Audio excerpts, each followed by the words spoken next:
Thanks, Laney. And remember, you can track whatever weather comes our way right down to your neighborhood on your desktop or smartphone. Just check out the interactive radar feature in the weather section of WXII12.com. New tonight at 5 o'clock, we have the latest on the man who will soon be sworn in as the next police chief in Winston-Salem. Barry Roundtree is on administrative duty after accidentally shooting a woman earlier this week. Stephanie Brzezinski joins us in the newsroom now with the latest information. Steph. Good evening, Wanda and Cam. Barry Roundtree is scheduled to be sworn in Sunday, but tonight we're learning this incident was the first time he's ever fired a weapon in the field. According to Acting Chief David Clayton, Roundtree carries a Smith & Wesson M&P 40 caliber semi-automatic handgun. Despite the fact it was his first time discharging the weapon in public, Clayton says Roundtree qualified with this same gun on February 13th of this year during training. That's the last time Roundtree fired his weapon. Clayton also adds it's not uncommon for an officer of Roundtree's status to never have pulled the trigger in the field. Very few officers fire their weapon in the line of duty. Now, currently the SBI is investigating this case, and the city is conducting a professional standards investigation, which is expected to take about 2 weeks. During that time, Clayton will remain acting chief despite the fact Roundtree will be sworn in Sunday. He will be on administrative duties until the case is wrapped up. We'll send it back to you guys. All right, thanks a lot, Stephanie. Several people, including an 11-year-old boy, are recovering tonight from injuries suffered in a crash in Surrey County. It happened around this time yesterday at the intersection of Bluemont Road and Andy Griffith Parkway in Mount Airy. That's where we find our Margaret Johnson with the latest. The accident happened here on Highway 52 and Bluemont Road in Mount Airy. Now, police tell us that a red and gray pickup was trying to cross 52 from over there on Bluemont Road when it pulled right into the path of a dark pickup, causing a hard T-bone collision. These are pictures of the smashed up vehicles. The impact so severe, it sent 11-year-old Robert Horton to the hospital in critical condition.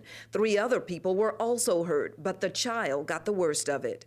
Even with the injuries as serious as they are, they could have been much worse. Emergency responders tell us this intersection has seen some serious crashes over the years, that drivers coming off these side streets to a complete stop are no match for traffic going 50 on 52.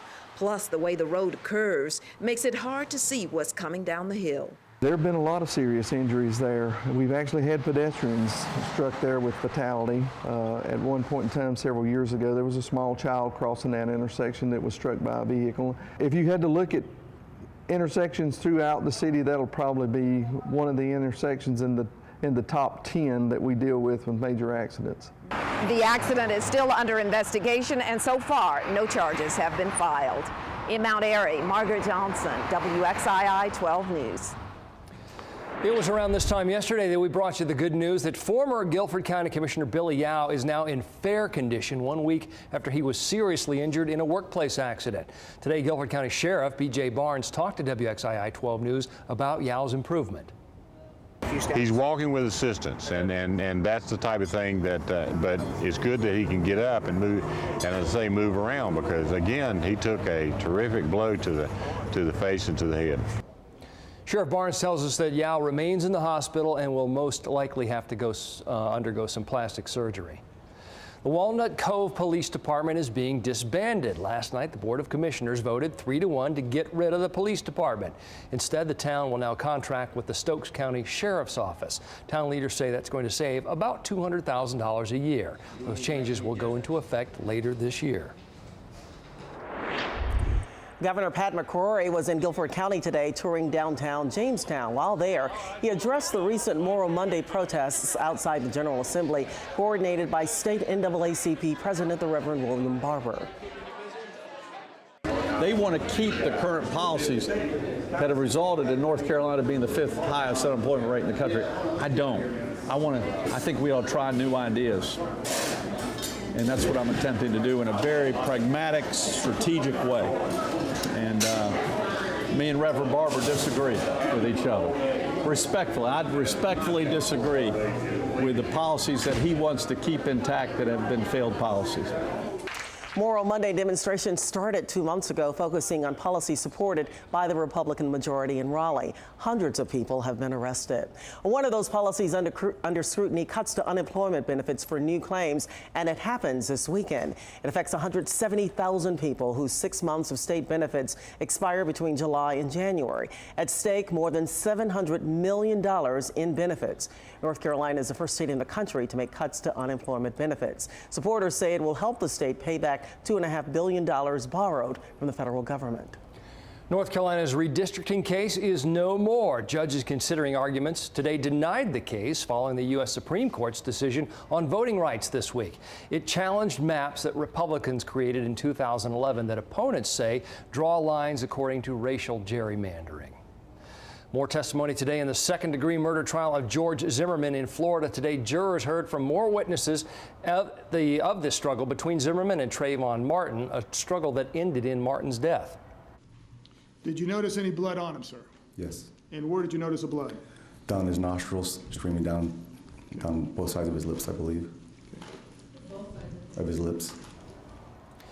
Jonathan Manalo is one of two neighbors who took the witness stand today. Manalo says after the shooting, Zimmerman asked him to call his wife and tell her that he'd shot someone. Manalo took cell phone photos of a bloodied Zimmerman and of Martin's body, and those photos were shown to jurors today. He testified that Zimmerman did not appear shocked and that he acted calmly. Right now, a doctor's assistant who examined George Zimmerman is on the witness stand. There has been another arrest in an Alamance County murder, bringing the total number of people charged in connection to the crime to 5. 29-year-old Ebony Franklin is charged with being an accessory in the murder of Kenneth Clapp. She was arrested last night in Greensboro. Clapp's body was found back in March. 4 men are also accused in his murder. Right now, family members of a man injured in a quadruple shooting at a North Carolina Walmart say he's recovering from severe facial trauma. Tim Edwards is in intensive care tonight. He was shot near a law firm in Greenville 1 week ago. Police say the shooter, Lakeem Faust, then went across the street to a Walmart parking lot and shot 3 other people. One of them has been released from the hospital while 2 others continue to recover. Considered armed and dangerous, the search is on tonight for the North Carolina man who police say, after being dumped by his girlfriend, shot up her car.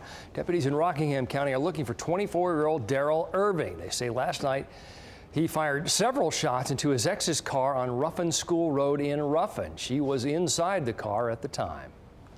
One person was sent to the hospital in a mid-morning accident in Greensboro. This happened around 10 o'clock this morning on Highway 29 near Phillips Avenue. Investigators say that the Toyota Avalon was going north when the driver lost control, hit a wall, and then slammed into a tractor trailer. Right now, all lanes are back open. A train derailment this morning in North Carolina prompted officials to issue an evacuation in the area. It happened around 5 this morning in the Love Grove community near Wilmington in New Hanover County. 6 of the cars on the train hauling the flammable material xylenes went off the tracks. None of the flammable material has leaked from the cars. There's a big effort to enforce safe driving on North Carolina roadways over the 4th of July holiday. Coming up on WXII 12 News at 5, more on this year's Operation Firecracker. Also ahead, her business relationships continue to go south. Tonight, more fallout for Paula Dean. And the Supreme Court's decision on the Defense of Marriage Act has changed things for the better for one local couple. Their story, all new at 5:30. You're watching WXII 12 News at 5.